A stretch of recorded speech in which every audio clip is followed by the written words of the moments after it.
கிறிஸ்து இயேசுக்குள் அன்பாய் அழைக்கப்பட்ட அன்புக்குரிய சகோதர சகோதரிகள் அனைவருக்கும் நம்ம பிதாவு நாமத்தினாலும் நம்ம ரட்சக மீட்பராக இருக்கிற இயேசு கிறிஸ்து நாமத்தினாலும் இந்த கூட்டத்துக்கு நம்ம அனைவர் அன்போடு அழைக்கிறோம். கூடியிருக்கிற அனைத்து பரிசுத்தவான்களுக்கும் கிருபையும் சமாதானம் உண்டாவதாக சொல்லி இந்த கூட்டத்தில் நமது ஜப்பத்தில் வழிநடக்க முடிய சகோதரன் மனோகரன் கருண் நண்டி நம்ம அனைவர் சார்பாங்க அன்போடு அழைக்கிறோம். ஜெபிப்போம். பரமண்டலத்தில் வாசம் செய்கிற எங்கள் சர்வ வல்லமையுள்ள தகப்பனே, உங்களை எங்கள் ஆண்டவரின் மூலம் ஸ்தோத்தரிக்கிறோம், துதிக்கிறோம், மகிமைப்படுத்துகிறோம். தகப்பனே, துதி கன மகிமையெல்லாம் உங்கள் ஒருவருக்கே எங்கள் நேசரின் மூலம் செலுத்துகிறோம். தந்தையே, தகப்பனே, இதோ இந்த ஒரு மறைமுகமான ஒரு கூடுகையை தேவரீர் நீங்க எங்களுக்கு கொடுத்ததுக்காய் நன்றி செலுத்துகிறோம். தந்தையே, தகப்பனே, இந்த கூடுகையிலும் கூட நீங்க கொடுத்திருக்கிற சத்தியத்திற்காய் நாங்கள் செபிக்கிறோம். தந்தையே, அந்த சத்தியத்தை நாங்கள் உற்சாகத்தின் ஆவியோடும் சுறுசுறுப்பான ஆவியோடும் நாங்கள் கேட்டு இந்த ஆவிக்குரிய வாழ்க்கையிலே நாங்கள் பலனுடைய எங்களுக்கு உதவி செய்யுங்க. மேலும் நீங்க கொடுத்திருக்கிற அந்த வார்த்தையை நீங்க பயன்படுத்தக்கூடிய அந்த சகோதரருக்காக கூட செபிக்கிறோம். தந்தையே, அவர் உங்களுடைய வார்த்தையா இருந்து பேசும் பொழுது அவருக்கு அந்த பேசக்கூடிய ஞானத்தையும் பலத்தையும் கொடுத்து வழி நடத்துங்க. மேலும் எல்லாவற்றையும் உங்களுடைய பாதத்திலே ஒப்பு கொடுக்கிறோம். இறைவா, நீங்களை காத்து ஆசீர்வதித்து வழி நடத்த வேண்டுமாய் சர்வலோகத்தின் சிருஷ்டிகராய் இருக்கிற எங்கள் பிதாவாகிய தேவனுடைய பாதத்திலே எங்கள் அருமை இரட்சகரும் எங்கள் அருள்நாதனுமாய் இருக்கிற எங்கள் இயேசுராஜாவின் மூலம் செபிக்கிறோம், எங்கள் மகா பரிசுத்தம் நிறைந்த எங்கள் தகப்பனே.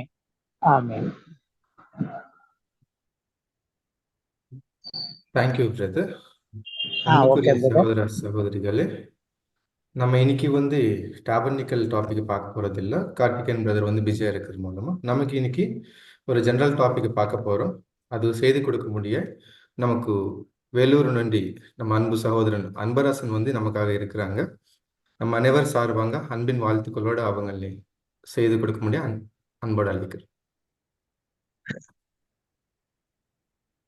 கிறிஸ்து மிகவும் அன்பாய் நேசிக்கப்பட்ட அன்புக்குரிய சகோதர சகோதரிகளே, உங்கள் யாவருக்கும் நம்முடைய பிதாவாகிய தேவனுடைய நாமத்தினாலும் கர்த்தராகிய இயேசு கிறிஸ்துவின் நாமத்தினாலும் வாழ்த்துதலையும் அன்பையும் தெரிவித்துக் கொள்கிறேன். தேவன் இப்படிப்பட்டதான ஒரு நாளிலும் அவர் நம்மை இணையதளத்தின் வாயிலாக ஒன்று கூட்டி அவருடைய மகத்துவமுள்ள சத்தியங்களை நாம் தியானிக்கும்படியாக தேவன் பாராட்டின கிருபைகளுக்காக நாம் அவருக்கு ஸ்துதி தோத்திரங்களை எடுத்துக்கொண்டு நாம் இன்றைக்கான வேத பாடத்திற்குள் செல்லலாம். இன்றைக்கான வேத பாடத்தின் தலைப்பு பார்த்தீங்கன்னா தன்னடக்கத்தின் முக்கியத்துவம். ஆக்சுவலா தேவனுடைய பிள்ளைகளுக்கு இந்த தன்னடக்கம் ரொம்ப ரொம்ப முக்கியமான ஒரு குணலட்சணம், கேரக்டர் இல்லைங்களா? ஏன்னா தன்னடக்கம் இருந்தாதான் நாம தேவனுடைய பார்வையில தேவனுடைய பிள்ளைகளா நம்மளை அங்கீகாரம் பண்றதுக்கு நிறைய குணலட்சணத்தை தேவன் நம்ம கிட்ட எதிர்பார்க்கிறாரு. அதுல தன்னடக்கமும் ஒன்றுன்றதை நம்ம பார்க்கிறோம். இந்த தன்னடக்கம் அப்படின்னா என்னன்னு பார்த்தோம்னா பாருங்க, வாசிங்க. தன்னடக்கத்தின் முக்கியத்துவம் தன்னை முதன்மைப்படுத்தி கொள்ளாத தன்மையின் முக்கியத்துவம் அல்லது சுய கட்டுப்பாடு இருந்தால் தான் தன்னடக்கம் இருக்கும் என்று அர்த்தம். இப்போ தன்னடக்கம்ன்றது என்னன்னு பார்த்தோம்னா தன்னை முதன்மைப்படுத்தி கொள்ளாத தன்மையினுடைய முக்கியத்துவம் அப்படின்னா நாம தன்னை முதன்மைப்படுத்தி கொள்ளலன்னு வச்சுங்க, யாரை படுத்துவோம்? தேவனை.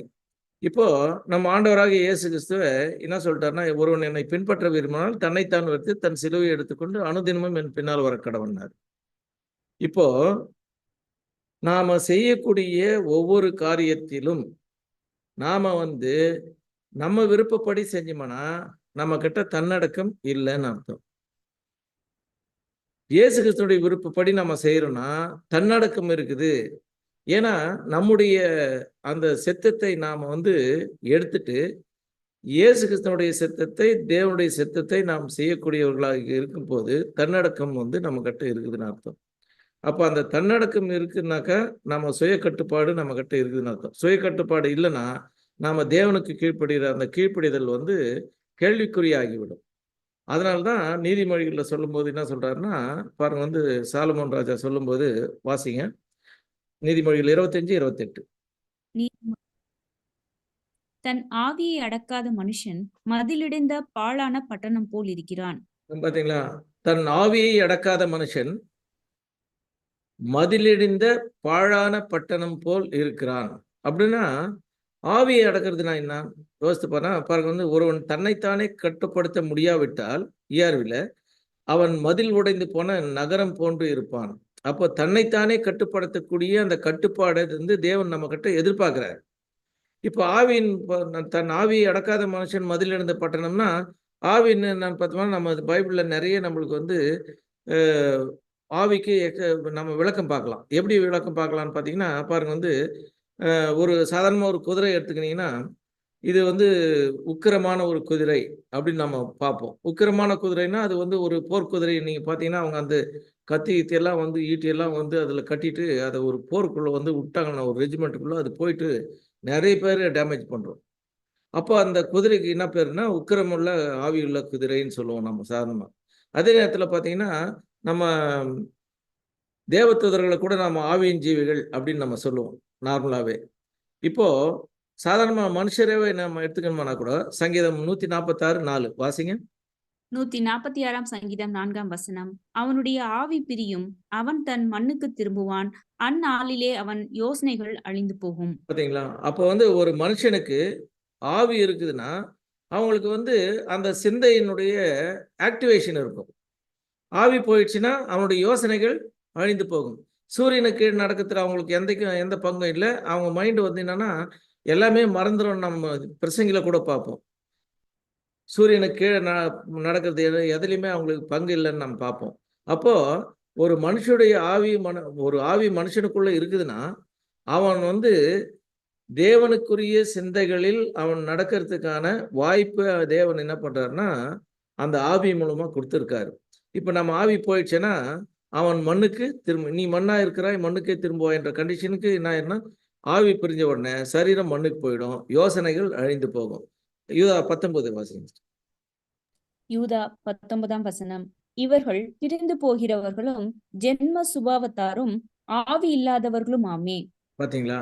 அப்போ வந்து இந்த ஒரு பரிசுத்தவானா இருக்கிறவங்க ஏக சிந்தையா இருக்கணும், ஒன்னஸா இருக்கணும். அது தேவனுடைய எதிர்பார்ப்பு.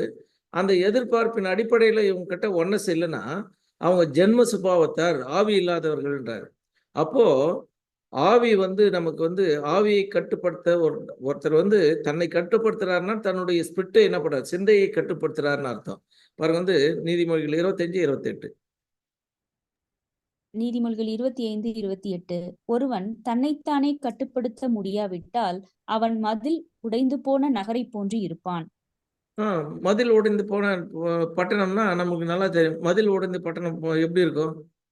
ஏன் இந்த மாதிரி பட்டணம் ஆச்சுன்னா அதுக்கு பாருங்க, வந்து தீவிரவாதிகள், அப்புறமா வந்து பார்த்தீங்கன்னா கொள்ளைக்காரர்கள், இவங்கெல்லாம் வந்து என்ன பண்ணுவாங்கன்னா யாருனாலையும் நுழைஞ்சு என்ன பண்ணுவாங்கன்னா பாதுகாப்பு இல்லைனாவே அவங்க வந்து அந்த பட்டணம் ஃபுல்லாகவே டேமேஜ் பண்ணுவாங்க.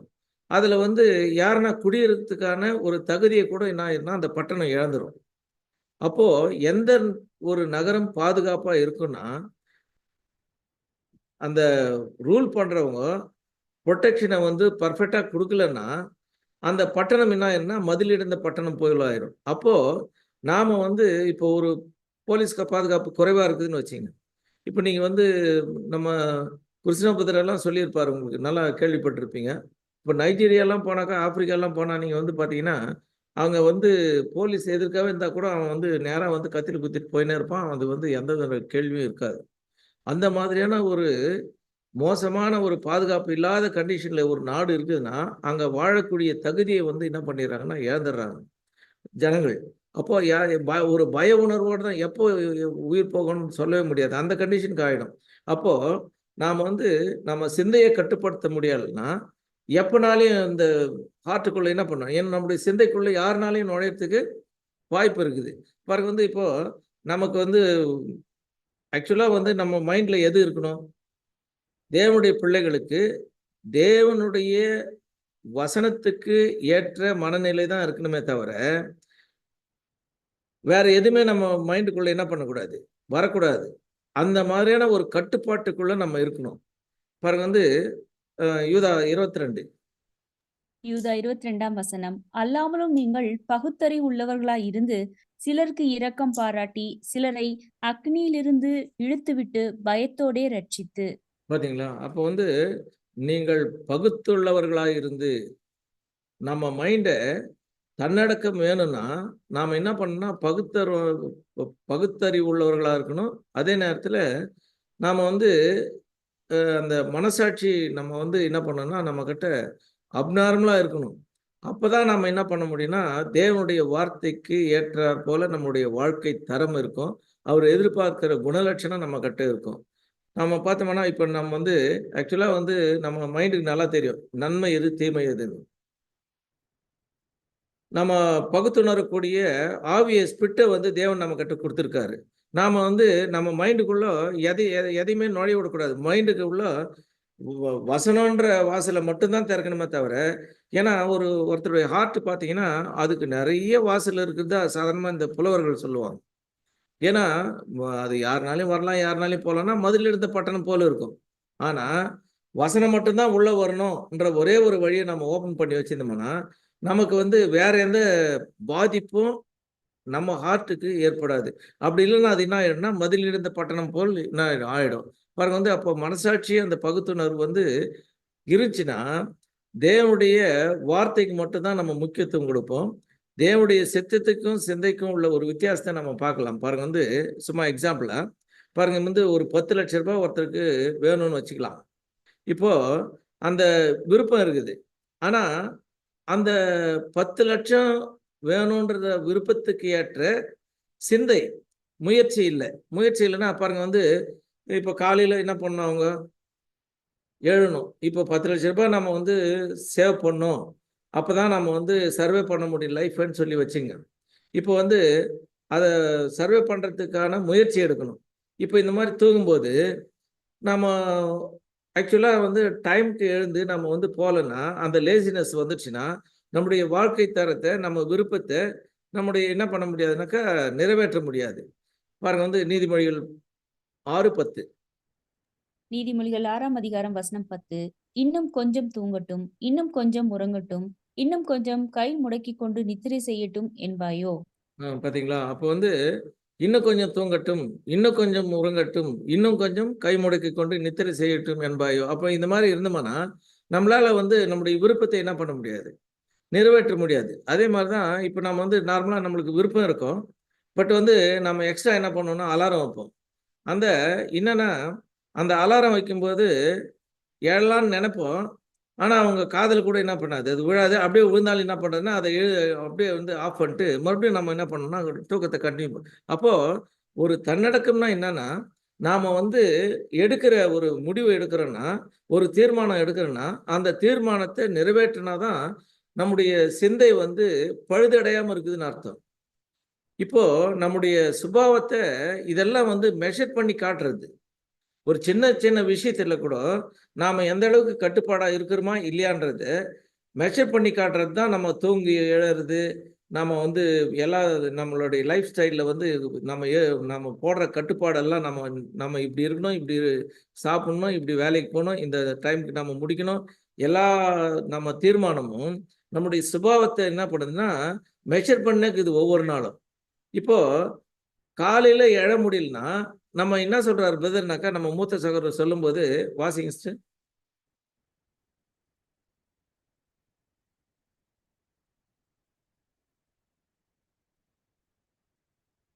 ஹலோ. பிரதர். காலையில் நாம் எழுவதில் நம் சிந்தை பழுதடைய அனுமதித்திருந்தால் ஏறக்குறைய எல்லா காரியத்திலும் பலவீனமாய் இருப்பார்கள். அதனால் முதலில் பாருங்க வந்து காலையில் நாம் எழுவதில் நம் சிந்தை பழுதடைய அனுமதித்தால் ஏறக்குறைய எல்லா காரியத்திலும் பலவீனமா இருப்பாங்களாம். அப்போ ஏன்னா நம்ம நார்மலா நிறைய பேர் பார்த்தீங்கன்னா நீங்க வந்து காலையில 4 மணிக்குன்னா 4 மணிக்கு அக்யூரேட்டா அப்படியே எழுவாங்க. அவங்களுடைய பயாலஜிக்கல் கிளாக் வந்து அவங்களை எழுப்பிடும் அவங்க பாடியை. ஒருத்தர் 5 மணிக்கு எழுனா 6 மணிக்குன்னா 6 மணிக்கு எழுவாங்க. ஆனா அதுல வந்து எதனா வந்து நம்ம வந்து மிஸ் பண்றோம்னா நம்ம சிந்தை வந்து பழுதடைதான் அதுல. படிங்க. அதனால் முதலில் நாம் ஓய்வு எடுக்கவும் எழுந்திருக்கவும் நேரங்களை சரியானபடி ஒழுங்குபடுத்த வேண்டும். ம்.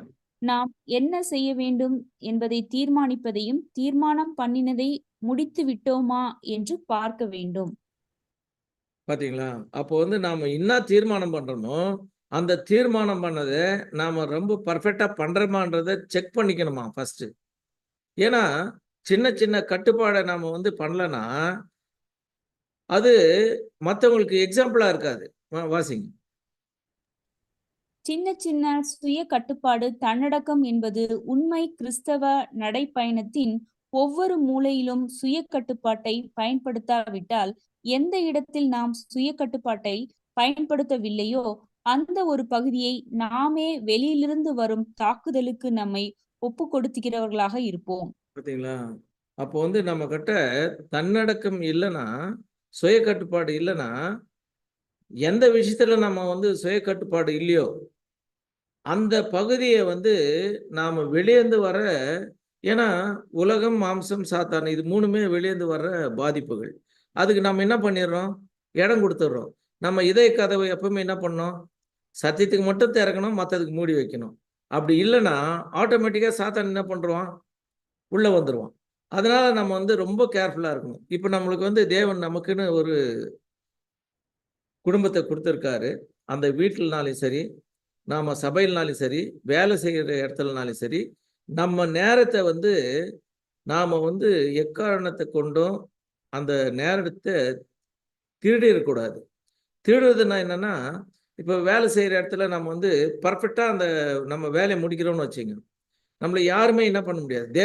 தேவனுடைய பிள்ளைகள் இவங்க ரொம்ப பர்ஃபெக்டாக இருப்பாங்க, இவங்க உண்மையாக இருப்பாங்க, ஒரு வேலையை கொடுத்தா சின்சியராக செய்வாங்கன்ற அந்த ஒரு நற்பெயரை, ஏன்னா உங்கள் வெளிச்சம் அவர்கள் முன்பாக பிரகாசிக்க கடவுதுன்னா ஃபர்ஸ்ட் ஃபேமிலியில் ஸ்டார்ட் பண்ணணும், அப்புறம் ஒர்க் பண்ணுற இடத்துல சபையில் ஸ்டார்ட் பண்ணணும், அது வந்து ஒர்க் பண்ணுற இடத்துல என்ன பண்ணால் எக்ஸ்டாப்ளிஷ் பண்ணணும். அப்போ தான் நம்ம வந்து அந்த சுய கட்டுப்பாடு நம்ம கிட்ட இருக்குது. நாம் வந்து தன்னடக்கத்தின் முக்கியத்துவத்தை நம்ம வந்து ரொம்ப, அதாவது நம்ம என்ஜாய் பண்ணுறோம், டேஸ்ட் பண்ணுறோம். அதை வந்து நம்ம வந்து அந்த நம்ம எடுத்த தீர்மானத்தின் அடிப்படையில் நம்மளுடைய லைஃப்பை நம்ம ரன் பண்ணுற ஒரு சாட்டிஸ்ஃபை இருக்கும். தேவனுடைய பிள்ளைகளாக நம்ம இருக்கிறோன்ற ஒரு மன நிறைவு நம்ம கிட்ட இருக்கும்.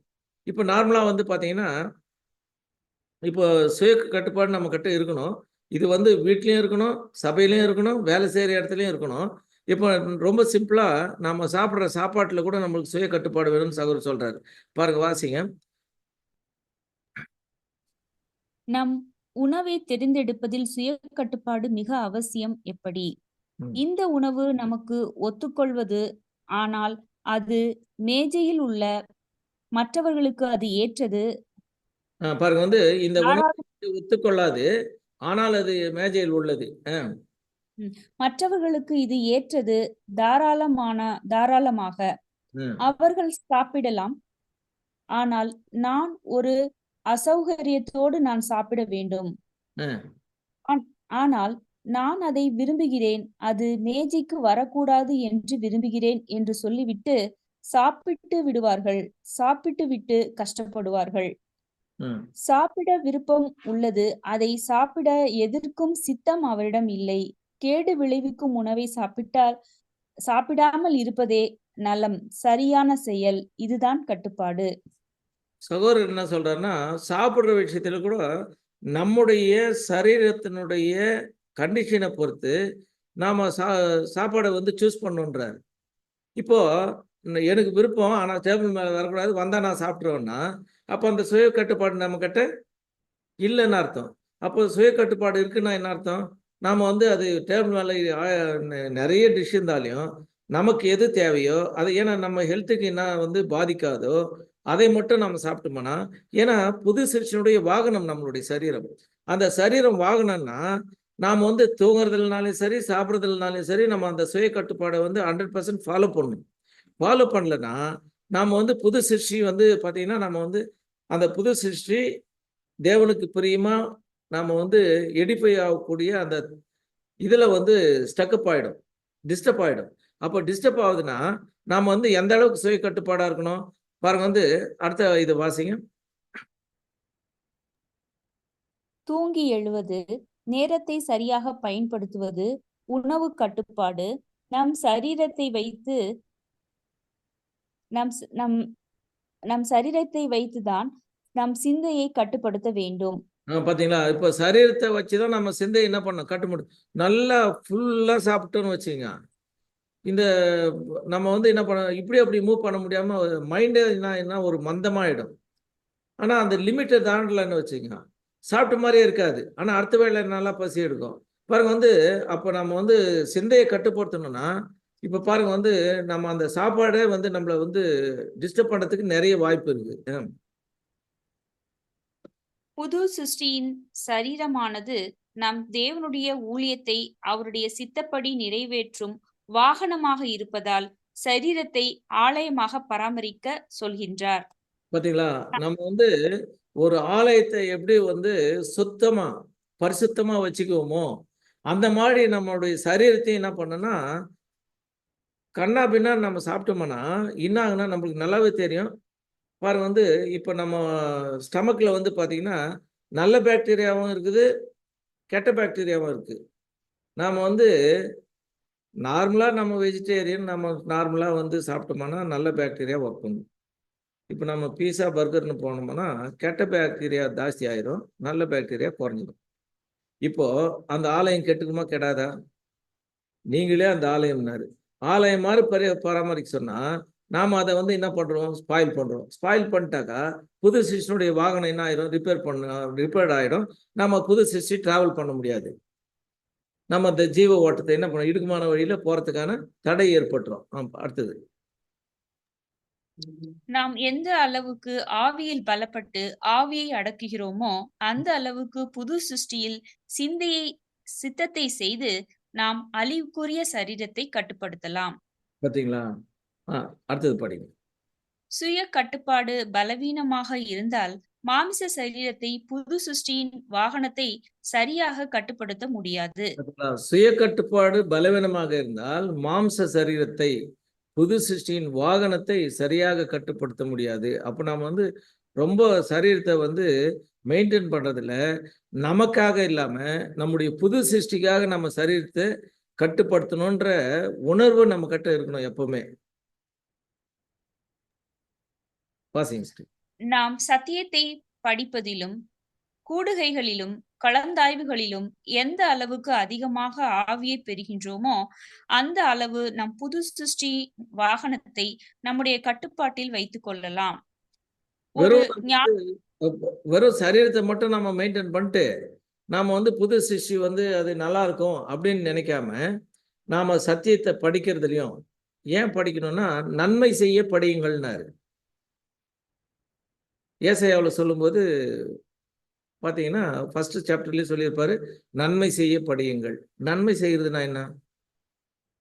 அதை கொண்டு வந்து யாக்கோபுல சொல்லியிருப்பாரு 2:8, உன்னிடத்தில் நீ அன்பு கூறுகிறது போல பிறனிடத்திலும் அன்பு கூறுவாயாக என்று வேத வாக்கியம் சொல்லுகிற ராஜரீக பிரமாணத்தை நிறைவேற்றினால் நீங்கள் நன்மை செய்வீர்கள். ராஜரீக பிரமாணம் யாருக்கு? ராஜாக்களுக்கு மட்டும். நாமளெல்லாம் யாரு? ராஜாக்களும் ஆசாரியர்களுமாக அழைக்கப்பட்டவர்கள். அப்போ அந்த பொன்னான பிரமாணம், ராஜரீக பிரமாணம் நமக்கு உரியதா இருக்கணும்னா நாம என்ன பண்ணோம்னா சத்தியத்தை நன்மை செய்ய படியுங்கள்னாரு. அப்போ உன்னை போல் பிறரின் நேசி என்று வேத வாக்கியம் சொல்லுகிற ராஜரீக பிரமாணத்தை நிறைவேற்றணும்னா நிறைய படிச்சா தானே நம்ம வந்து கெயின் பண்ண முடியும் நாலேஜே. அதே நேரத்தில் கலந்தாய்வுகள் நம்ம டிஸ்கஷனில், அதே நேரத்தில் வந்து பார்த்தீங்கன்னாக்கா அந்த பெரியன் ஸ்டடீஸு நம்ம எந்த அளவுக்கு ஸ்டடி பண்ணுறோமோ. இப்போ சப்ஜெக்ட் படிக்கிறவர் பேசுகிறவர் என்ன பண்ணுறாருன்னா அவர் படித்து கொண்டு வந்து என்ன பண்ணுறாருன்னா அவர் சொல்லிடுறாரு. இப்போ நாம் கேட்டு போயிட்டோம்னா அதை விட நம்ம படிக்கும்போது, நாமளா படிக்கும்போது அது நம்மளுக்கு அதை விட பர்சன்டேஜ் அதிகமாக நம்மளுக்கு பிரயோஜனமாக இருக்கும். ஒரு கேள்வி ஞானத்தில் நம்ம மைண்டில் ரெக்கார்ட் ஆகிறதுக்கும் படிக்கிறது ரெக்கார்ட் ஆகிறதுக்கும் டிஃபரன்ஸ் இருக்கும். எது ரொம்ப பிரயோஜனமாக இருக்குன்னா படிக்கிறது தான் பிரயோஜனமாக இருக்கும். அதனால தான் நம்ம என்ன பண்ணோம்னா படிக்கிறதுக்கும் இந்த டிஸ்கஷனுக்கும் நம்ம அந்த பெரியல் ஸ்டடிக்கு இன்னும் நிறைய நம்ம வந்து பார்த்தீங்கன்னா இப்போ நிறைய மீட்டிங்ஸ் ஆயிடுச்சு. நீங்கள் ஏற்கனவே எல்லாம் புக் ஸ்டடி எல்லாம் பண்ணுகிறதுனால கண்டிப்பாக வந்து இதில் ஒரு நல்ல ஒரு எடுகேஷனை தேவன் கொடுப்பாரு. அந்த வாகனத்தை நம்ம கட்டுப்பாட்டாக வச்சுக்கிறதுக்கான வாய்ப்பு நமக்கு இருக்கும். வாசிங்க. ஒரு ஞானமுள்ள புது சிருஷ்டி நல்ல தேவ வளர்ச்சிக்காக தன் எண்ணத்தை மாற்றிக்கொள்வார். ஆனால் ஒரு முட்டாள் எந்த சூழ்நிலையும் தன் எண்ணத்தை மாற்றிக்கொள்ளவே மாட்டான். பாத்தீங்களா? அதாவது வந்து ஒரு ஞானமுள்ள புது சிருஷ்டி ஒரு நல்ல தேவ வளர்ச்சிக்காக தன் எண்ணத்தை மாற்றிக்கொள்வாராம். ஒரு சிலர் என்ன பண்ணுவாங்கன்னா, நான் இப்படிதான், நான் மாற மாட்டேன்னுவாங்க. அது ஜென்ம சுபாவம்.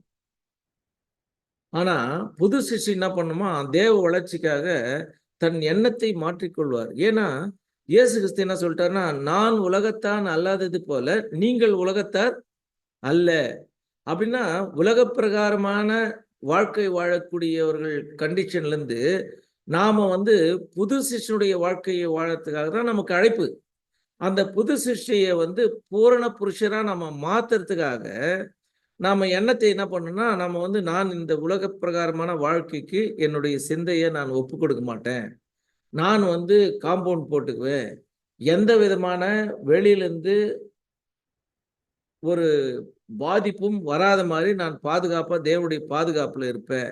ஏன்னு கேட்டா தேவன் வந்து நீதிமானுக்காக அவர் என்ன பண்ணிக்கிறாரா, மெய்ஞானத்தை வச்சுக்கிறார். மெய்ஞானம் வந்து நமக்குள்ள வருதுன்னா எப்படியேப்பட்ட பாதுகாப்பு அது, தேவனுடைய கேடகம் அது.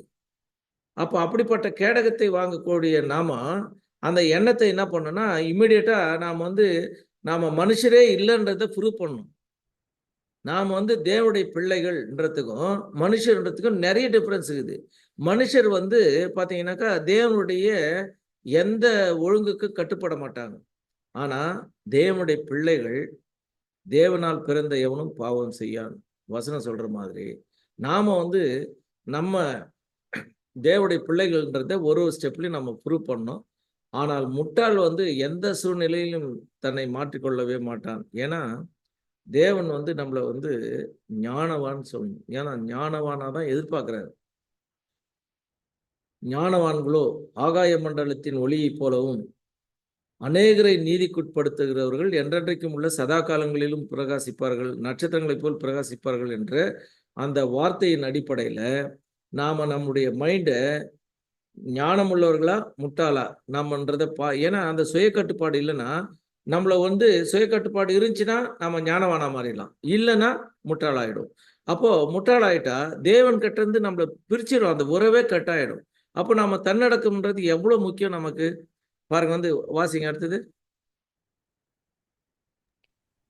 கோபம், குரோதம், பகைமை, கசப்பு, மூர்க்கத்தனம், சண்டைகள், சாந்தம், தயவு, நீடிய பொறுமை, சகோதர சிநேகம், அன்பு, இதில் நாம் உடனடியாக முழு வளர்ச்சியை அடைய முடியாது, முழு கட்டுப்பாட்டிற்குள் வர முடியாது. ஆனால் சித்தம் இருந்து கொண்டே இருக்க வேண்டும், கேப் விடக்கூடாது. பாத்தீங்களா? அதாவது வந்து நாம வந்து சுய கட்டுப்பாடு இருக்குது நம்ம கிட்டனா கோபம், குரோதம், பகைமை, கசப்பு, மூர்க்கத்தனம், சண்டை இது எதுவுமே உள்ள என்ன பண்ணக்கூடாது, நமக்கு வரக்கூடாது. சுய கட்டுப்பாடு இல்லைன்னா, ஏன்னா இயேசு கிறிஸ்து வந்து கூட இருந்த எல்லாருமே என்ன பண்ணாங்கன்னா ரொம்ப நெகட்டிவ் அப்ரோச் தான் வச்சிருந்தாங்க. யாருமே வந்து இவர் எதிர்பார்க்கிற மாதிரி அவர் கூட கோஆப்ரேட் பண்ணல. சும்மா வந்து போயிட்டு ஒரு வில்லேஜில் வந்து சாப்பாடு அவங்க வந்து சேர்த்துக்க மாட்டாங்கிறதுனால எளிய காலத்தில் வந்து நெருப்பு அந்த மாதிரி எரிச்சிடலான்னா, நான் என்ன ஆவி சொல்லி கொடுத்தப்பா நீங்கள் என்னப்பா பேசுகிறீங்கன்னு கேட்டார். ஏன்னா இவருடைய மைண்டுக்கும் அவங்களுடைய மைண்டுக்கும் ஒத்தே வரல. ஆனால் முடிவு குறைந்து அன்பு வச்சார். நம்ம கூட இருக்கிறவங்களே வந்து ஒரு வளர்ச்சி இல்லாத தன்மையில் இருக்கிறாங்கன்னா அவங்கள நம்ம என்ன பண்ணோம், பலவீனரை தாங்குங்கள் சொல்லுகிறாரு, நம்ம தாங்கணும் தானே. அதுக்காக நம்ம கோவப்பட்டோம்னா நம்ம கட்டுப்பாட்டை என்ன பண்றோம், இழக்கிறோம்னு அர்த்தம். பாருங்க, வந்து சாந்தம், தயவு, நீடிய பொறுமை, சகோதர சிநேகம், அன்பு, இதில் நாம் வந்து உடனே நாம வந்து அப்படியே ஹை பிச்சுக்கு வந்துட முடியாது. ஆனா என்ன பண்ணோம்னா ஒவ்வொரு சூழ்நிலையும் தேவன் நமக்கு கொடுக்கும்போது இந்த குணலட்சணங்கள் மூலமா நம்ம புது சிருஷ்டியை என்ன பண்ணணும்னா மெச்சூரிட்டி கொண்டு வரணும். அந்த சித்தம் வந்து எப்பவுமே இருந்துன்னு கண்டினியூஸா இருக்கணும். கேப் விட்டுமானா நடுவில் என்ன ஆயிடும்னா நமக்கு இந்த விரோதம், கோபம், பகைமை, கசப்பு, மூர்க்கத்தனம், சண்டை உள்ள நுழைஞ்சிடும். ஆனா கேப் விடாம நாம வந்து புது சிஷ்யா நம்ம ஓடி இருக்கிறோம். இது நமக்கு தகுதியா இருக்காது. நாம பேசுற வார்த்தைகள் இயேசு கிறிஸ்து பேசினா எப்படி பேசுவாரோ அப்படி பேசணும்.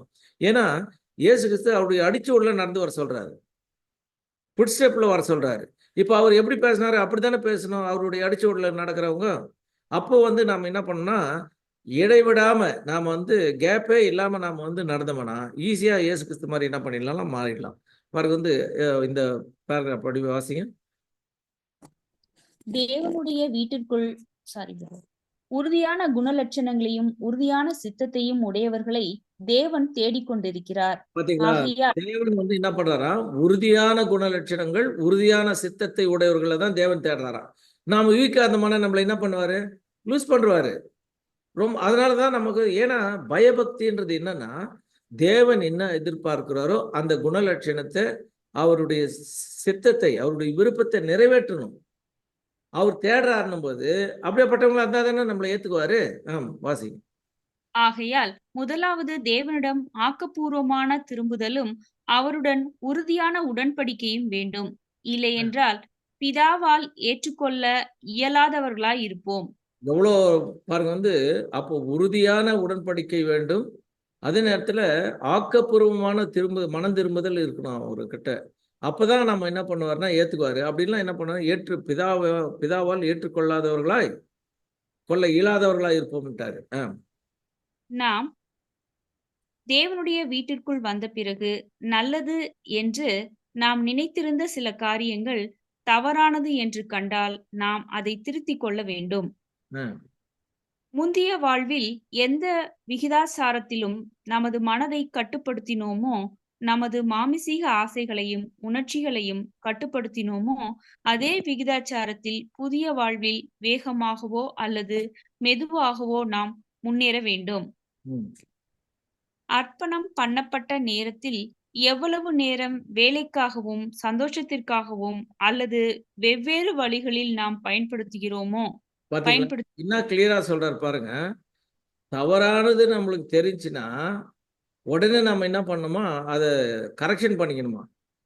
புதிய வாழ்க்கையில் வந்து நாம எந்த விகிதாச்சாரத்தில் நம் மனதை கட்டுப்படுத்தினோமோ, நமது மாம்ச ஆசைகளை உணர்ச்சிகளையும் கட்டுப்படுத்தினோமோ, அதே விகிதாச்சாரத்தில் ரேஷியோ இருக்குது இல்லையா. நம்ம வந்து உலகத்தில் வாழும்போது ஒரு ஸ்பீடு இருந்துக்கும் நம்ம கிட்ட, இதை பண்ணோம் அதை பண்ணோம் அது பண்ணுன்னு. புது சிஷ்யாயிட்ட என்ன பண்ணோம், அதே ஸ்பீடு இருக்கணும் இல்லை. புது ரைட் சைடு லெஃப்ட் சைடுல இருந்து ஸ்பீடு இருந்துட்டு ரைட் சைடு ஸ்பீடுலாம் என்ன ஆகும், சோர்வாயிடும். நாம வந்து லேசினஸ் வந்துடும். லேசினஸ் வந்துச்சுனாக்கா தேவனுடைய பிள்ளைகளாக இருக்கிறதுக்கான வாய்ப்பே இல்லாமல் போயிடும். அதனால்தான் நம்ம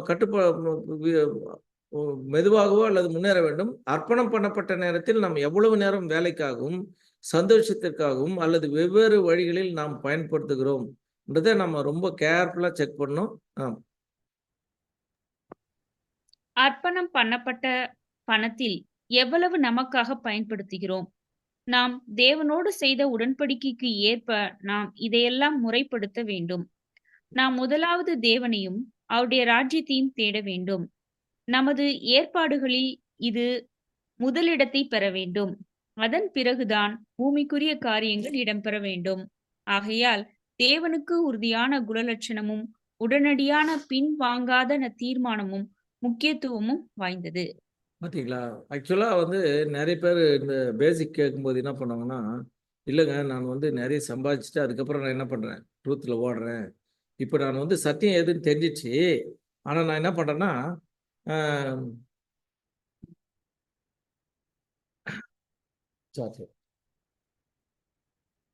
ஒரு நிமிஷம், சார்ஜுக்கு ஆஃப் ஆக போகுது, ஒரே நிமிஷம். பாருங்க வந்து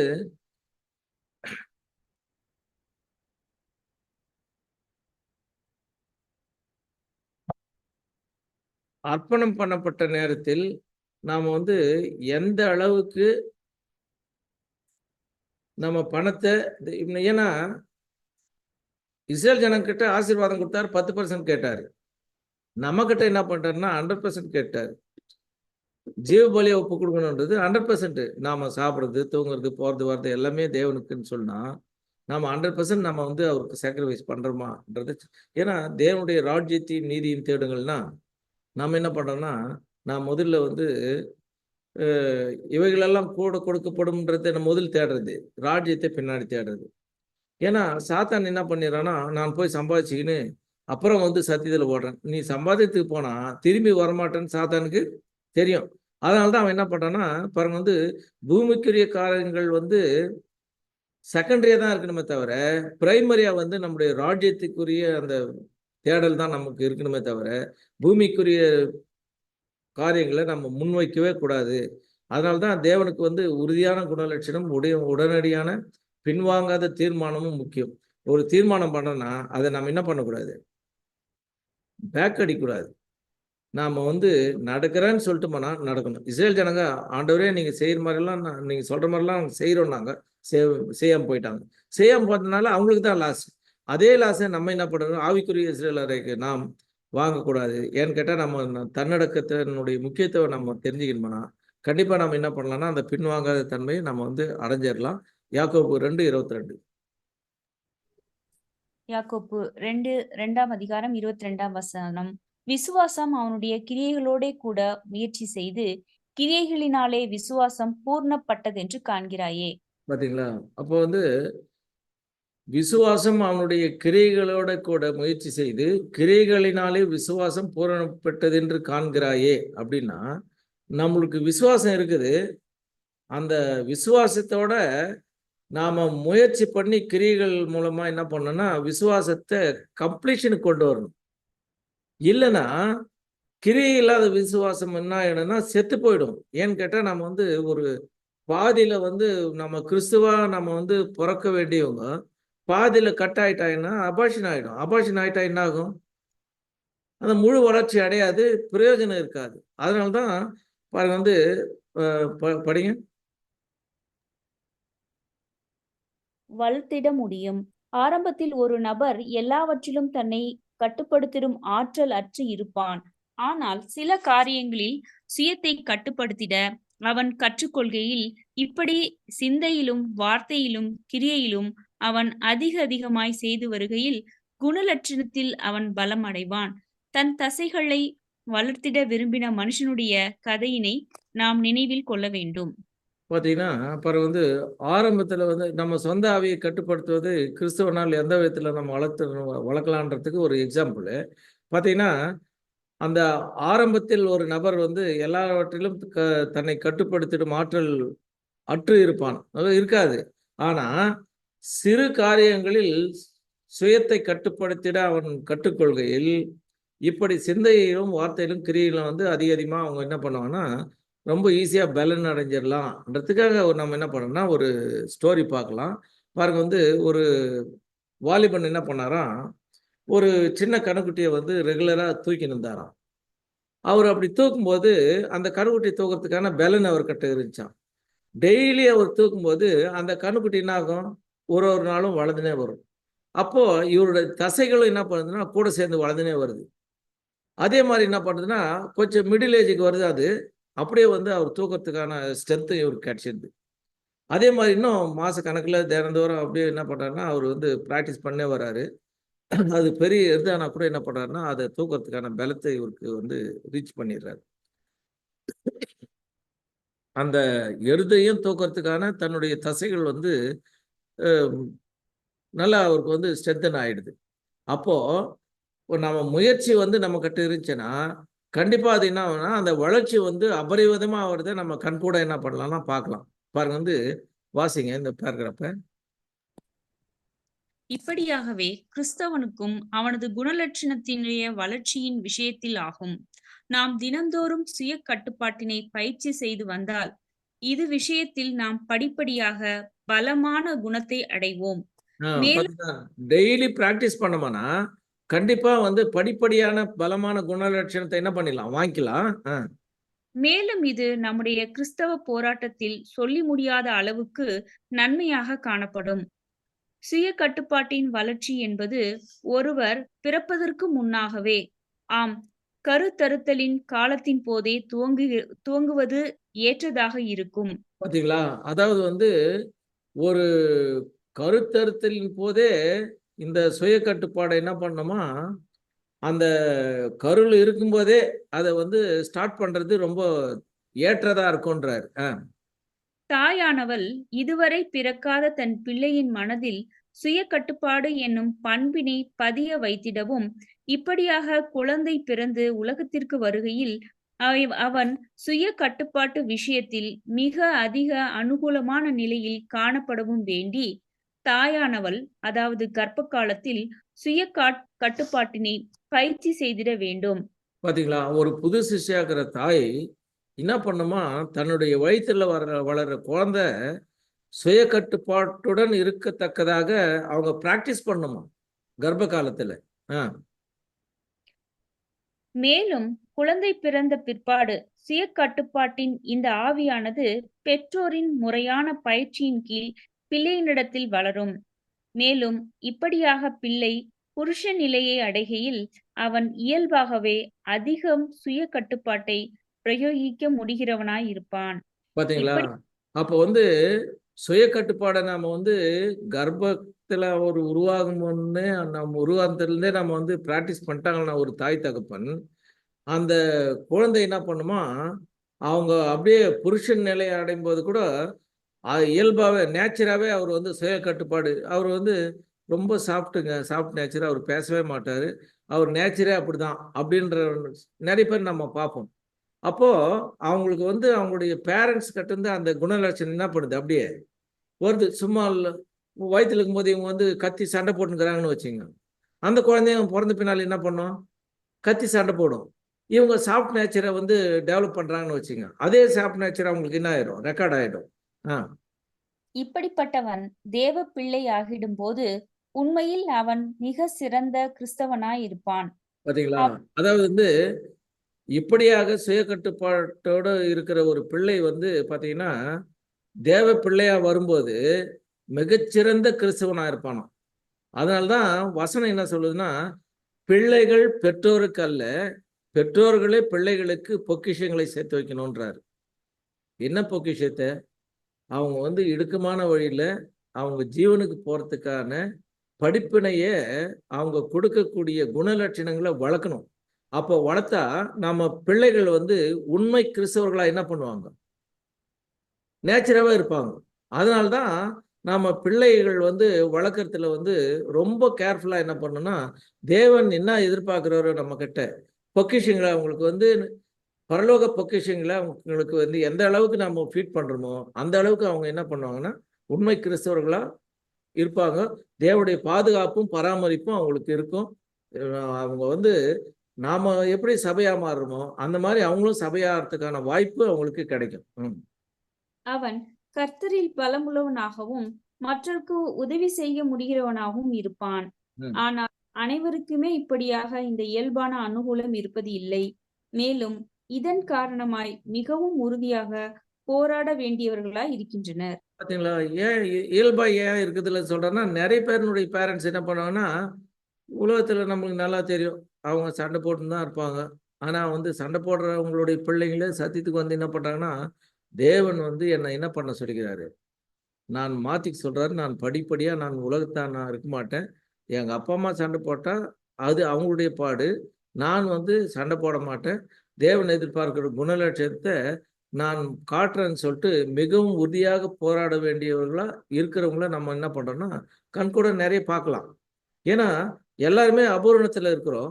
அபூரணத்துல இருக்கும்போது இது பேரண்ட்ஸினுடைய குணலட்சணமும் நம்மளுக்கு அது பாதிக்கும். அப்படி பாதிக்கும் போது அந்த பாதிப்புலேருந்து நம்ம வந்து என்ன பண்ணோம்னா, நம்ம பேரண்ட்ஸினுடைய அந்த குணலட்சணத்தை விட தேவனுடைய குணலட்சணத்தையும் நம்முடைய ஆண்டவராகிய இயேசு கிறிஸ்துவுடைய குணலட்சணத்தை நம்ம கம்பேர் பண்ணோம்னா, நாம் வந்து இவங்களுடைய பிள்ளைகளாக இருக்கக்கூடாது, நம்ம தேவனுடைய பிள்ளைகளாக இருக்கணுன்ற ஒரு முடிவுக்கு வந்துட்டோம்னா ஆட்டோமேட்டிக்காக நம்ம என்ன பண்ணலாம்னா அந்த உறுதியான போராட்டத்தில் ஈஸியாக ஜெயிச்சிடலாம். அதனால தான் அப்போஸ்தலர் பவுல் வந்து பார்த்தீங்கன்னா, அவர் வந்து ஸ்டார்டிங்லலாம் வந்து பார்த்தீங்கன்னாக்கா சபையை துன்பப்படுத்தினவர், சபை ஸ்ப்ரெட் ஆகிறதுக்கு மெயின் காரணமே அவர் தான். ஏன்னா மர்டர் பண்ணுறதுக்கு, சத்தியத்தை சொல்கிறவங்களை மர்டர் பண்ணுறதுக்கு ஆர்டர் வாங்கின்னு வர்றாரு. வாங்கின்னு வந்துட்டு அவர் சொல்கிறார் பாருங்க, வாசிங்க 2 தீமோத்தேயு 4:7-8. 2 தீமோத்தேயு 4 அதிகாரம் வசனம் 7 முதல். நல்ல போராட்டத்தை போராடினேன், ஓட்டத்தை முடித்தேன், விசுவாசத்தை காத்துக்கொண்டேன். இது நீதியின் கிரீடம் எனக்காக வைக்கப்பட்டிருக்கிறது. நீதியுள்ள நியாயாதிபதியாகிய கர்த்தர் அந்நாளிலே அதை எனக்கு தந்தருளுவார். எனக்கு மாத்திரமல்ல, அவர் பிரசன்னமாகுதலை விரும்பும் யாவருக்கும் அதை தந்தருளுவார். பாத்தீங்களா? நல்ல போராட்டத்தை போராடினேன், ஓட்டத்தை முடித்தேன். வாலிபனா இருந்து ஸ்தேவான் மரிக்கும் போது நல்ல போராட்டத்தை போராடல. ஆனா நீ துன்பப்படுத்துகிற இயேசு நானே சொல்லும்போது அடுத்த செகண்ட்ல என்ன பண்ணாருன்னா, இவர் நல்ல போராட்டத்தை போராடுறதுக்கு ஸ்டார்ட் பண்ணிட்டாரு. இப்ப என்ன சொல்றாரு? ஓட்டத்தை முடித்தேன்றாரு. நாம ஒவ்வொருவரும் அதே மாதிரி அப்போஸ்தலர் பவுல் மாதிரி நம்முடைய ஆண்டவராகிய இயேசு கிறிஸ்து மாதிரியும் அந்த சுய கட்டுப்பாடு நிறைய குணலட்சணம் தேவன் நம்ம கிட்ட எதிர்பார்க்கிறாரு. இன்னைக்கு நம்ம இந்த ஒரு குணலட்சத்தை நம்ம பார்த்துக்கிறோம். நம்மளுக்கு நிறைய தெரியும். எல்லா குணலட்சத்தையும் தேவன் என்ன பண்றாருன்னா, ஆவியின் கனிகள் எல்லாத்தையுமே நம்ம கிட்ட எதிர்பார்க்கிறாரு. அப்படி இருக்கும்போது இந்த நல்ல போராட்டத்தை போராடினேன், ஓட்டத்தை முடித்தேன், விசுவாசத்தை காத்து கொண்டேன்னு நமக்கு முன்னாடி இந்த பரிசுத்தவான்கள் நிறைய பேர் இன்னைக்கு வரைக்கும் நாம என்ன நினைச்சுக்கிறோம்னா, வெளிநாட்டு சகோதரர்கள் எல்லாம் ரொம்ப அதாவது அவங்களுக்கு ஒரு கட்டுப்பாடு இருக்காது, அவங்க ரொம்ப ஃப்ரீயா இருப்பாங்கன்னு நம்ம நினைச்சுக்கிறோம். ஆனா அந்த பரிசுத்தத்தை காத்துக்கிறதுல தேவனுக்கு கீழ்ப்படிதல்ல அவங்க பாத்தீங்கன்னாக்கா அவங்க பேசுற சப்ஜெக்ட்ஸ், அவங்களுடைய அந்த கேரக்டர், அவங்க பண்ற அப்ரோச், அவங்களுடைய வார்த்தைகள் எல்லாமே சொஸ்த புத்தியுள்ள வார்த்தைகளா இருக்கும். அப்போ நம்ம கண்ணு முன்னாடியே நமக்கு என்ன பண்றாருன்னா, தேவன் எக்ஸாம்பிள் வைக்கிறார் நம்மளுக்கு. அப்படியேப்பட்ட அந்த பிராட் மைண்ட் இருக்கிற அந்த ஓட்டத்தை நம்ம என்ன பண்றேன்னா, நான் ஓட்டத்தை முடித்தேன், விசுவாசத்தை காத்துக்கொண்டேன், இது முதல் நீதியின் கிரீடம் எனக்காக வைக்கப்பட்டு இருக்கிறதுனா எப்படியாப்பட்ட கான்பிடென்ட் இருக்கணும் அப்போஸ்தலர் பவுலுக்கு. அந்த கான்பிடென்ட்டுக்கு நம்ம சொந்தக்காரர்களா மாறணும்னா, நாம நமக்கு முன்னோடிகளா நமக்கு தேவன் எது வச்சிருக்கிற எக்ஸாம்பிள்ஸ் எல்லாம் நம்ம என்ன பண்ணோம்னா, ஒரு டீச்சிங்கா வச்சுக்கின்னு, நீதியுள்ள நியாயாதிபதியாக கர்த்தர் அந்நாளிலே அதை எனக்கு தந்தருளுவார். எனக்கு மாத்திரமல்ல, அவர் பிரசன்னமாகுதலை விரும்பும் யாவருக்கும் தந்தருளுவார். இன்னைக்கு பாத்தீங்கன்னா, அவருடைய பிரசன்னமாகுதல் முடிகிற அதாவது வெளியரங்கமான ராஜ்யம் வர்றதுக்கு ரொம்ப கிட்டத்துல நம்ம ஓடி இருக்கிற நம்ம இன்னும் பிரசன்னமாகலன்னு நம்ம உட்கார்ந்தோம்னா நமக்கு நீதியின் கிரீடமே கிடைக்காது. நீதியின் கிரீடம் நம்மளுக்கு கிடைக்கணும்னா அவருடைய பிரசன்னமாகுதலை, அவருடைய இரண்டாம் வருகையில் அவருடைய ராஜ்யத்துல நாம நான் வாசற்படி நின்று கதவை தட்டுகிறேன், ஒருவன் கதவை திறந்தால் அவன் என்னோடு போஜனம் பண்ணுவான், நானும் அவனோடு போஜனம் பண்ணுவேன் என்ற கண்டிஷன்ல நம்ம இருக்கோம். அப்போ இயேசு கிறிஸ்து கூட சேர்ந்து நம்ம சத்தியத்தை ஷேர் பண்ணிக்கிறவங்க கண்டிப்பா நீதியின் கிரீடத்தை என்ன பண்ணலாம்? வாங்கிக்கலாம். இதை தான் அப்போஸ்தலர் பவுல் செஞ்சு காமிச்சார். நம்ம கிட்ட என்ன பண்றாருன்னா, அந்த மாதிரி பரிசுத்தவான்களுக்கு ஏற்ற குணலட்சணம் தேவன் நம்ம கிட்ட எதிர்பார்க்கிறார். அப்படிப்பட்ட அந்த குணலட்சணத்தை நாம் தேவனுக்கு முன்பாக காட்டி தேவனுடைய பொற்பாதங்களில் சென்று சேர தேவன் தாமே கிருபை செய்வாராக. தேவன் தாமே இந்த வார்த்தைகளை ஆசீர்வதிப்பாராக. ஆமென். சகோதர சகோதரிகளே, நம்ம இன்னைக்கு செல்ஃப் கண்ட்ரோல் இம்பார்ட்டன்ஸ் நம்ம நம்ம அன்பு சகோதரன் அன்பரசன் பிரதர் நமக்கு எக்ஸ்பிளைன் பண்ணியிருக்கிறாங்க ரொம்ப அழகா. ஸோ இதில் முக்கியமாக நம்ம பார்த்தோம், இந்த உடைந்த மனிதன் விருப்பம் நமக்கு எப்படி கம்பேர் பண்ணுறாங்கன்னா, நம்ம பார்த்தோம் இந்த புரோக்கன் சிட்டி உடைந்த நகரத்தோட கம்பேர் பண்ணுறது நம்ம பார்க்கலாம். ஸோ நம்ம ஹிருதயம் சரியா இல்லைன்னா அது ஒரு உடைந்த நகரம் மாதிரி நமக்கு இருக்கும். ஸோ எப்போ வேணும்னு நம்ம சத்துருக்கள் உள்ள நமக்கு டெஸ்ட்ராய் பண்ணுறதுக்கு வாய்ப்பு அதிகமாக இருக்கும் அப்படின்னு நம்ம பார்க்குறோம். ஸோ அப்படி நடக்காமல் இருக்கிறதுக்கு நம்ம என்ன செய்யணும் அப்படி பார்த்தா, நம்ம எவ்வளோ கேர்ஃபுல்லாக நம்ம ஹிருதயத்திலையும் நம்ம பார்க்க ரொம்ப மைன்யூராக பார்க்க வேண்டியது நமக்கு இருக்குது. ஸோ அதில் 2 விஷயங்கள் நமக்கு முக்கியமாக உபயோககரமாக இருக்கும். முதல் நம்மளோட மனசாட்சி நமக்கு சில டைம்ல சொல்லுவோம், கண்டிப்பாக மெஜராக நம்ம பண்ணுறது தப்பா கரெக்டா அப்படி. ஸோ அதுவே நம்ம முழுசாக ஒரு டிசிஷன் எடுக்கிறதுக்கு முடியாது. ஸோ ஃபர்ஸ்ட் ஸ்டெப்ல நம்மளோட மனசாட்சி நமக்கு உதவி செய்யும். அதுக்கப்புறம் தேவனோட நீதி, தேவனோட வச்சனம், நம்ம சத்தியம் நமக்கு என்ன சொல்றது, ஸோ அதுக்கு இசைவா இருக்குதா இல்லவா, நம்ம இந்த 2 விஷயத்துல நம்ம கம்பேர் பண்ணி நம்ம ஹிருதயத்துக்குள்ள அந்த நகரத்துக்குள்ள அந்த சத்துருக்கள் வராம இருக்கிறதுக்கு நம்ம என்ன செய்யணுமோ, நம்ம அந்த டோர்ஸ் ரொம்ப கீனா நம்ம அப்சர்வ் பண்ண வேண்டியது இருக்குது. இதுவே நமக்கு மன்னா டிசம்பர் 16th பார்த்தா நமக்கு இங்க ரொம்ப அழகா வந்து பிரதர் அதுல மென்ஷன் பண்றாங்க. அதுல முக்கியமா வந்து நம்ம செய்யறது எல்லாமே தேவனோட சித்தமா இருக்கணும் அப்படின்னு நம்ம பார்க்கிறோம். ஸோ நம்ம செய்யறது எல்லாமே அந்த தேவனோட சுத்தமா இருக்கிறது நம்ம ரொம்ப சந்தோஷமா முழு பலனோட முழு ஆத்மரோட இன்ட்ரெஸ்டோட வந்து நம்ம இது செய்ய வேண்டியது இருக்குது. ஸோ இப்படிப்பட்ட நம்ம மாம்சத்தை நம்ம கண்ட்ரோல் பண்றது உடனே நமக்கு நடுக்குமானா கண்டிப்பா அது நமக்கு முடியாது. என்னன்னா நம்ம அப்புநிடத்துல இருக்கிறோம் அப்படின்னு நம்ம பார்க்கிறோம். ஸோ இதுக்கு நம்ம எவ்வளோ சீக்கிரமா நம்ம வந்து இது ப்ராக்டிஸ் பண்ண ஆரம்பிக்கிறோமோ அவ்வளோ சீக்கிரமா வந்து இது நமக்கு கற்றுக்கொள்ள முடியும் அப்படின்னு நம்ம பார்க்குறோம். இது கண்டிப்பா நம்மளோட விருப்பம் முழுசா நம்ம வந்து இருக்க வேண்டியது இருக்குது. அப்படியே தேவனோட உதவி நமக்கு அவனோட கிருபை வந்து நமக்கு கண்டிப்பா தேவைப்படுது இருக்குது. ஸோ இப்படிப்பட்ட மேன்மையுள்ள சத்து வச்சனங்கள் கொடுத்த பிதாவான தேவனுக்கு நம்ம ரட்சகர் மீட்பராக இருக்கிற இயேசு கிறிஸ்து வழியா நன்றிகள் எடுக்கிறோம். அப்படியே நமக்காக இது தூத்து கொடுத்துட்டா நம்ம அன்பு சகோதரன் அன்புரகசனுக்கு நம்ம அனைவர் சார்பாக அன்பின் வாழ்த்துக்கள் தெரிவிக்கிறோம். அப்படியே ஹொசூர் மற்றும் கரூர் சபையோட பரிசுத்தவான்கள் அன்பில் வாழ்த்துக்கள் நம்ம வேலூர் பரிசுத்தவான்களுக்கு தெரிவிக்க முடிய அன்போட வேண்டிக்கொள்கிறோம். இப்போ இனவினை நீங்கியங்கள் படிக்க முடிய சகோதரன் ரவிச்சந்திரா கரூர் நோண்டி முடிவு செப்பத்தில் வழிநடக்க முடிய சகோதரன் அருள்மணினி நம் அனைவர் சார்பாங்க அன்போட இருக்கு. தசம பாகம் எல்லாம் பண்டகசாலையிலே கொண்டு வாருங்கள். அப்பொழுது நான் வானத்தின் பலகணிகளை திறந்து இடங்கொள்ளாமல் போகும் மட்டும் உங்கள் மேல் ஆசீர்வாதத்தை வரப்பண்ணுவேன். நாம் தேவனோடு செய்து கொண்ட உடன்படிக்கைக்கு எவ்வளவு விசுவாசம் உள்ளவர்களாக இருக்கிறோம், என்னென்ன தியாகங்களை செய்திருக்கிறோம் என்று எண்ணி பார்ப்பது நமது கடமையாகும். இதோ ஒரு நாள் தியாகம் செய்து அல்லது மாதத்தில் ஒருமுறை வருஷத்தில் ஒருமுறை அல்ல, ஆனால் மரண பரியந்தமும் நம்முடைய உடன்படிக்கையை நிறைவேற்றி முடிக்க வேண்டும் என்பதை மறந்துவிடக்கூடாது. இன்னும் கொஞ்ச காலத்தில் சோதனை காலம் முடிவடைந்துவிடும். அதுவரை நாம் சோதிக்கப்படுகிறோம். எனவே இது நாம் பெறப்போகும் ஆசீர்வாதங்களுக்கு தகுதியுள்ளவர்களாக பரிசோதிக்கக்கூடிய காலமாய் இருக்கிறது. எனவே இந்த சோதனையில் கர்த்தர் காண்பித்து வழியிலே ஜீவ வழியிலே நம்மை ஊற்றுவோமானால் அது தேவனுக்கேற்ற ஜீவ பலியாய் முடியும்.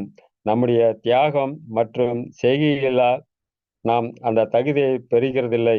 நாம் அந்த பாக்கியத்தை கிறிஸ்துவின் தியாகத்தால் பெறுகிறோம். எனவே நாம் நம்முடைய ஒவ்வொரு மணி நேரமும் நாளும் நாம் செய்து கொண்ட பிரதிஷ்டைக்கு ஏற்ப நடந்து கொள்கிறோமா என்பதை கவனிக்க வேண்டும். எந்த ஒரு பொழுதையும் நாம் வீணாய் கழிக்காமல் சுயநலமாய் இராமல் தேவ வசனம் காட்டுகின்ற வழியில் முன்னேறுவோமானால் தேவ பார்வையில் அது விலையேற பெற்றதாயிருக்கும். நாம் தேவனிடத்தில் செய்து கொண்ட பொருத்தனைகளை எவ்வாறு நிறைவேற்றுகிறோம் என்பதை ஒரு கணம் சிந்திக்க வேண்டும். நமக்கு கொடுக்கப்பட்டிருக்கிற செல்வத்தில், பொருளில் அல்ல, சமய மார்க்கத்தினால் எத்தனை பங்கு, எத்தனை சதவீதம் தேவ சேவையில் பயன்படுத்துகிறோம் என்பதை சிந்தித்து பார்க்க வேண்டும். ஆமென்.